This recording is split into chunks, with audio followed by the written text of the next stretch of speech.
vraiment dans la vie de tous les jours, dans notre quotidien, qu'on peut, avec cette sensation-là que tu décris, avoir le goût de faire plein de choses, de faire des projets. Tu sais, je n'arrive pas à concevoir. Si on est dans cet état-là de plénitude tout le temps, je sais pas, j'ai l'impression qu'on n'a plus de défis, on n'a plus...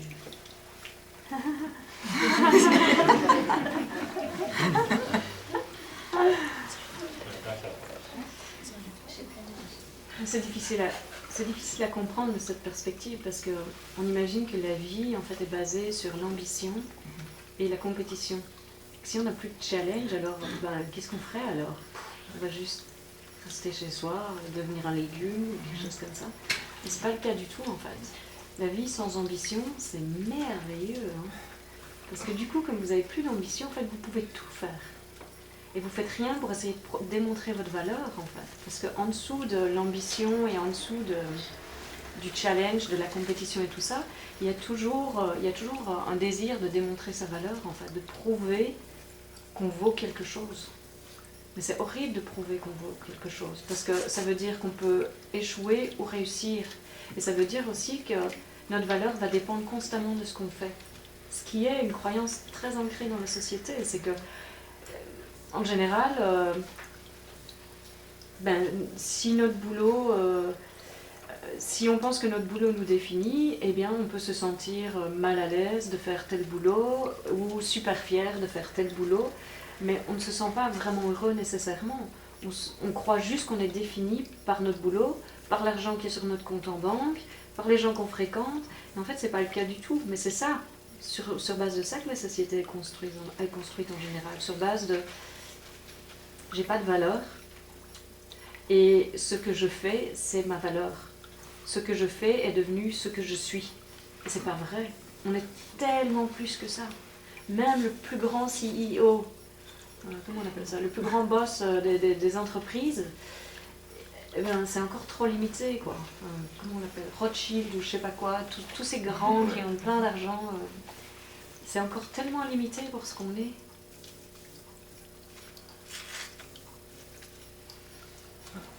Et donc on croit constamment en fait qu'on doit continuer à faire,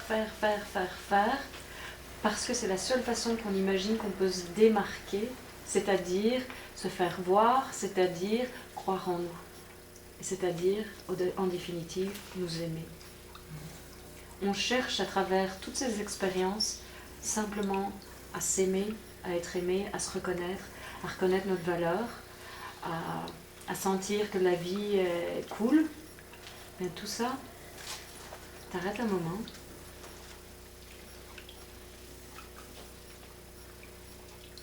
Puis t'es juste ici. Puis t'as même plus le désir d'avoir une réponse pratique à ta question. Même pas de comprendre tout ce que je raconte. Faut juste être ici.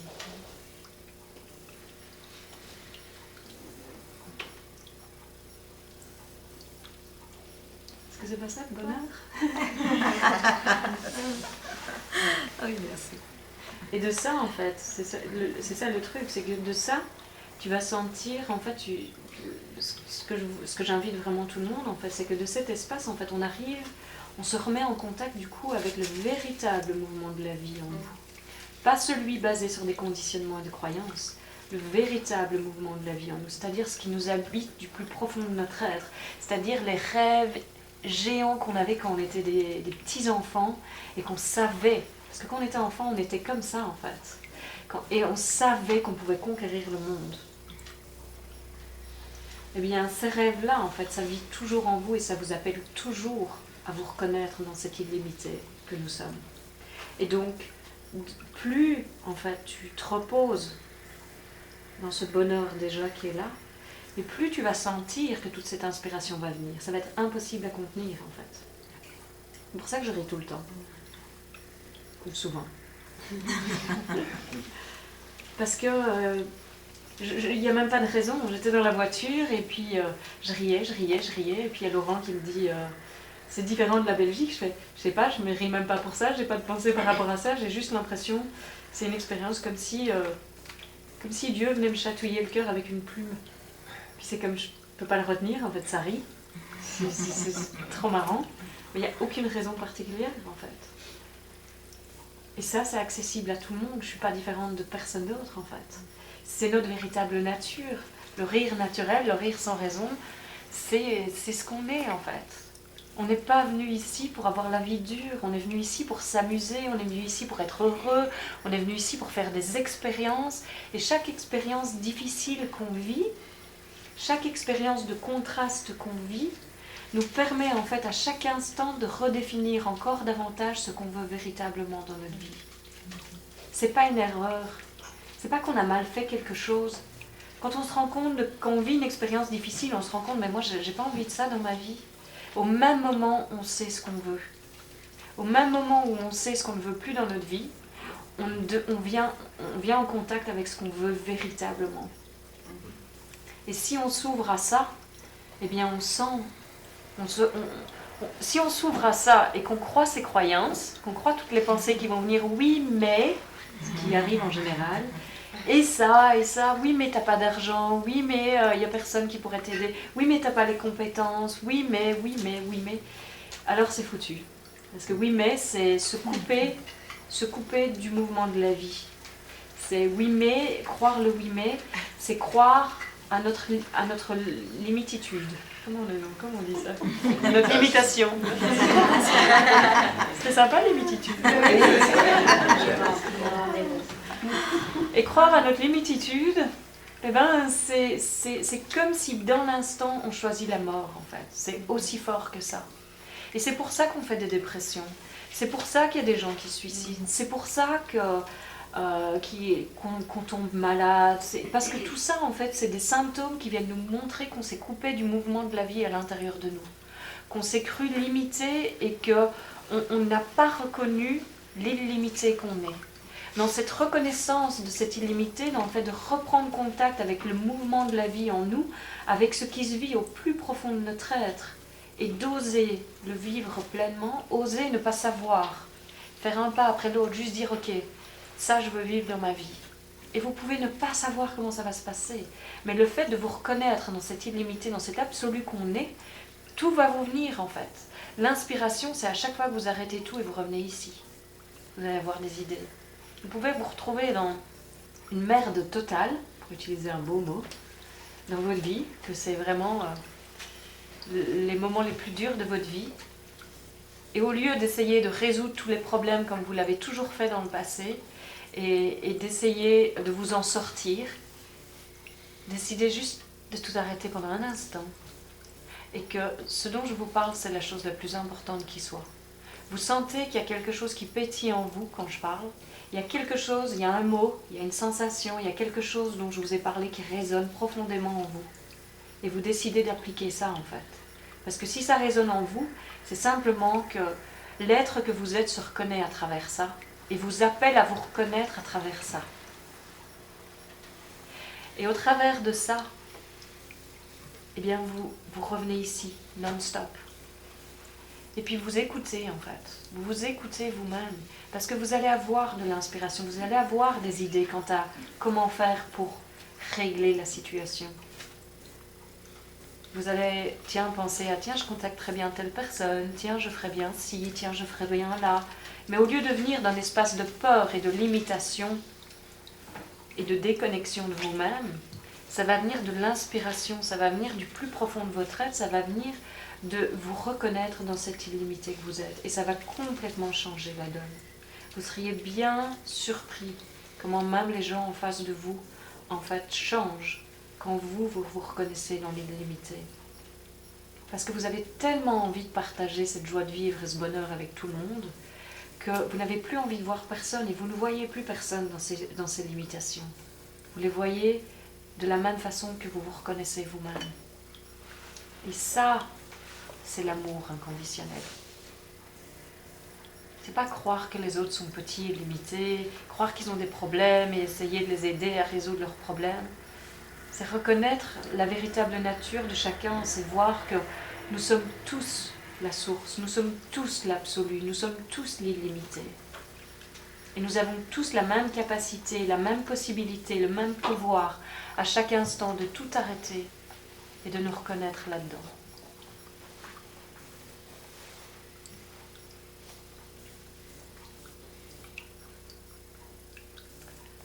Et quelque part, peut-être que ça demande un peu de courage pour oser vivre pleinement, oser le bonheur qui n'a pas de fin. Quand vous voulez ce bonheur dans votre vie plus que tout au monde, vous allez vous arrêter. Vous allez cesser de vouloir avoir raison, de vouloir que votre opinion soit entendue, soit la chose la plus importante qui soit. Croire que votre connaissance doit être partagée avec tout le monde et que les gens qui ne vous écoutent pas, ils ont un problème. Vous allez vous en fiche. Vraiment. Vous allez reconnaître que être ici à la maison en soi, c'est la chose la plus importante.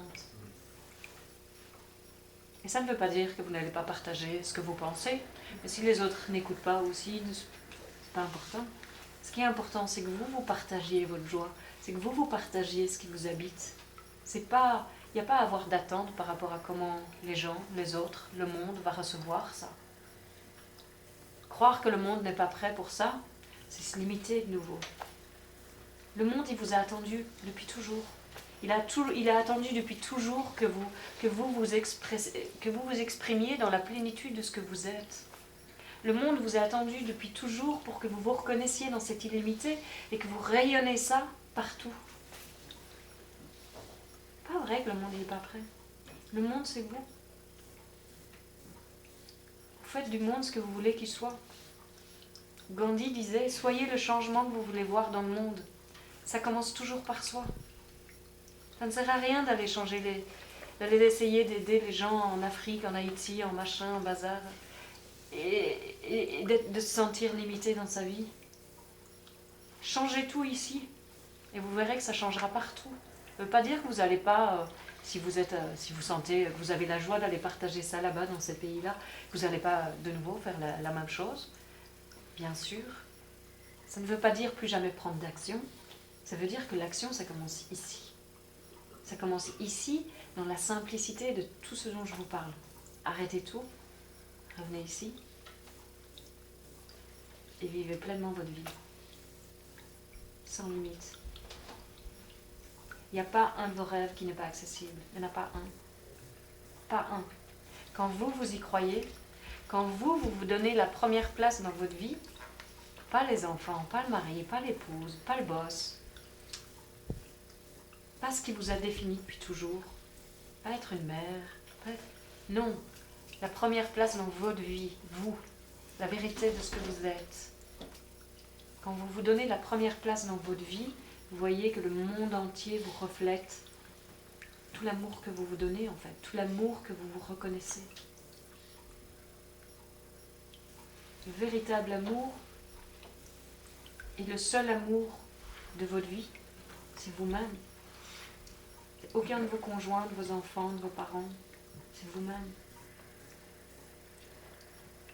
L'invitation de ces rencontres, c'est ça. C'est tomber en amour avec soi-même et ne plus jamais en sortir. C'est la relation qui n'a jamais aucune fin.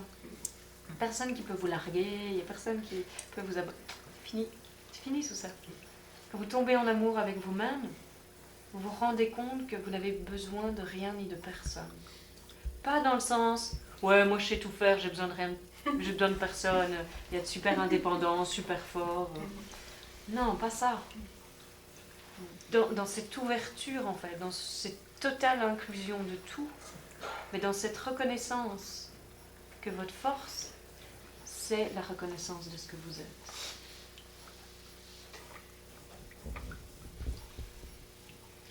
Et du coup, vous aimez encore plus tout.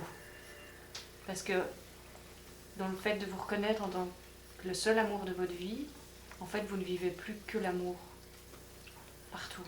Vous voyez la beauté de tout le monde. Qu'importe ce qu'ils vous racontent, ils sont juste beaux. Tout le monde est juste adorable. Et toutes les idées qu'on avait auparavant, à quoi on ressemble, ce qu'on fait dans notre vie, tout ça, ça a tellement, tellement, tellement plus de sens. La chose la plus importante, c'est de sentir cette vie en nous et de la vivre pleinement. Et il n'est jamais trop tard, c'est chaque instant, quel que soit l'âge, parce que ce dont je vous parle, c'est au-delà de l'âge. On est l'intemporel. Ce qu'on est n'a pas d'âge. Ce qu'on est éternel. On ne connaît pas de mort. Oui, le corps va disparaître, comme les feuilles. C'est pas différent. Nous, on croit que c'est différent, mais en réalité, c'est pas différent. Les feuilles, ça tombe, les fleurs, ça fane, et les corps, ils s'en vont. Et ils se décomposent, décrépissent et décomposent. C'est normal. On ne pleure pas chaque automne quand les feuilles tombent. Oh, les feuilles tombent. Ça tombe, et on sait qu'il y a quelque chose, il y a une saison qui se termine, et il y a quelque chose d'autre qui s'en vient. Et c'est comme ça pour tout, en fait. Notre vie sur Terre, l'univers entier, c'est un cycle, c'est un changement permanent. Il n'y a jamais rien qui sera constant. Tout est toujours appelé à changer. Donc ne vous étonnez pas que les choses changent, que les gens disparaissent de vos vies, qu'ils reviennent, que des amis s'en vont, qu'il y en a des nouveaux qui arrivent, que les boulots changent, qu'il y a des divorces qui se passent. Vous étonnez pas de tout ça, c'est tout à fait normal. C'est tout à fait normal et c'est tout à fait ok. Plus vous êtes en contact avec comment le mouvement de la vie se vit en vous, plus vous vous rendez compte du bonheur que nous sommes et vous vous rendez compte que rien n'est jamais un problème en fait. Et que la fin d'une relation, c'est jamais même la fin d'une relation en fait. C'est toujours, c'est en même temps que c'est la fin, c'est aussi le début. Parce que la dualité dans laquelle on vit n'est pas séparée. Dès qu'on croit qu'on est une belle personne, on croit aussitôt qu'on est une laide personne. Seulement, cette partie-là, on la cache parce qu'on veut juste être une belle personne. Mais l'autre croyance est née en même temps. Parce qu'on vit dans la dualité, on vit dans un monde opposé. Donc c'est inévitable. Donc mieux vaut être ni une belle personne, ni une laide personne, mais de suivre pleinement ce mouvement de vie à l'intérieur de nous et de laisser ça nous guider au lieu des croyances et des conditionnements et d'essayer d'être quelqu'un de spécial. Soyons juste nous. Nous, c'est déjà être pleinement spécial. Parce que ce rôle-ci, personne qui peut le jouer mieux que moi. Celui-là, il n'y a personne qui peut le jouer mieux que toi. Et c'est pareil pour tout le monde. Si vous ne jouez pas le rôle de votre vie, qui va le jouer? Il n'y a personne qui va essayer de prendre la place. Il n'y a personne qui peut vivre votre vie à votre place. Et vous pouvez vivre la vie de personne à sa place. C'est déjà tellement de vivre la sienne.